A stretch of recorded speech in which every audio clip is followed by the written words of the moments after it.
News when you want it with Bloomberg News Now. I'm Nathan Hager. And I'm John Tucker. John, we begin this morning with earnings from Nvidia. The chipmaker at the heart of the artificial intelligence boom gave a bullish sales outlook into fiscal 2028. And that's easing concerns that AI spending is poised to lose momentum. We get more from Bloomberg Tech host Ed Ludlow. Nvidia never does this. They do not give full fiscal year outlooks. And so saying growth will be 70% for revenue in fiscal 28 was not just astonishing to take that step, but when you compare it to Wall Street estimates going into this earnings print, the street was seeing 45% growth in fiscal 28. Add to that the commentary from Jensen Huang and Colette Kress, who I spoke to on the phone, the CFO, that basically demand is running at 100%, or there are lots of parts of Nvidia's business where demand is doubling right now. The reason they're guiding growth of 70% is that's what they can supply. The main constraint is still memory, and so what they can get their hands on, that results in 70% top-line growth. This is Ed Ludlow for Bloomberg News in San Francisco. All right, Ed, thank you. And shares of Nvidia in the pre-market are jumping. They're up more than 7.5%. Yeah, and Nathan, Nvidia is not the only tech stock on the move. Shares of Salesforce, they are up almost 11% in early trading. The software company delivering an outlook for strong revenue expansion. It's also deepening its partnership with Anthropic, and that is reassuring investors it can compete successfully in the era of AI. And John, shares of CrowdStrike are soaring pre-market as well, up 8 2/3%. The security software firm projected revenue for the full year that exceeded analyst estimates. They say that is evidence the cybersecurity industry is continuing to benefit from AI-fueled demand. And the attention now moves from tech earnings to the economy. We are just a day away from Kevin Warsh's first speech at Jackson Hole as Fed chair. It's going to be highly anticipated around the world, and Bloomberg's Tom Keene is heading our coverage at Jackson Hole.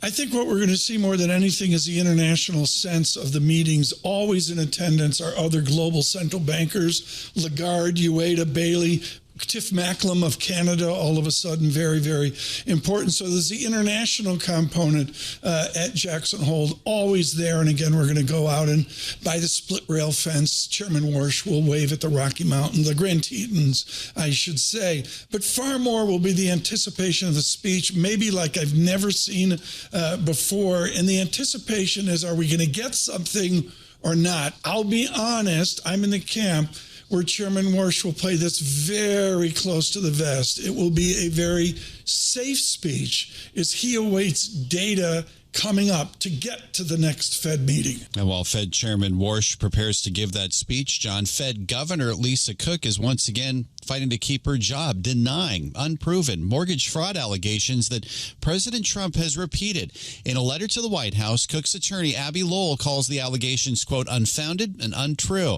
This latest back and forth comes a couple months after the president narrowly lost his initial bid at the Supreme Court to oust Governor Cook. Let's get the latest from the Middle East right now. Iran's military says it's reached a revenue-sharing agreement with Oman on the Strait of Hormuz. That statement from the Islamic Revolutionary Guard Corps goes further than what the two countries' foreign ministers are saying, that they've discussed an interim framework for resuming shipments through the waterway. Meanwhile, President Trump is repeating his claims that the strait is open and the mines are gone. A Bloomberg Middle East correspondent, Abir Abu Omar, has more from Dubai.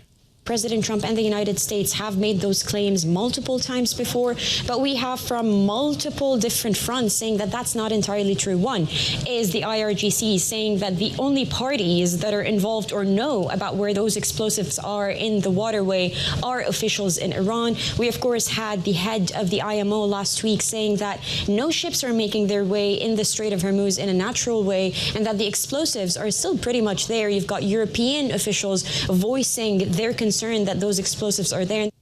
Bloomberg's Abir Abu Omar reports all this comes after the U.S. moved to toughen sanctions on Iran's economy this week. Iran's president says that effort will ultimately fail. And John, Bloomberg News has learned Russia is preparing to escalate attacks on Ukraine. Three sources close to the Kremlin say Vladimir Putin thinks negotiations for a peace deal have reached a dead end. And our sources say Russia is considering an intensification of ballistic missile strikes on Ukrainian cities, including the capital, Kyiv. Jennifer Welch is Bloomberg's chief geoeconomics analyst. the strategic landscape has shifted. Ukraine, for example, has been able to leverage drones to create an essential no man's land along the front line with Russia. And that's part of the reason, as the Bloomberg reporting is reflecting, that Moscow is considering these other strategies of striking at, for example, more of Ukraine's key cities and economic centers, because they simply aren't able to make gains along the battlefield front as they were in the earlier stages of the war. That's Bloomberg economist Jennifer Welch. U.S. efforts to end the conflict have failed to produce a breakthrough, and negotiations have stalled while President Trump focuses on the war with Iran. That's news when you want it with Bloomberg News Now. I'm John Tucker. I'm Nathan Hager, and this is Bloomberg.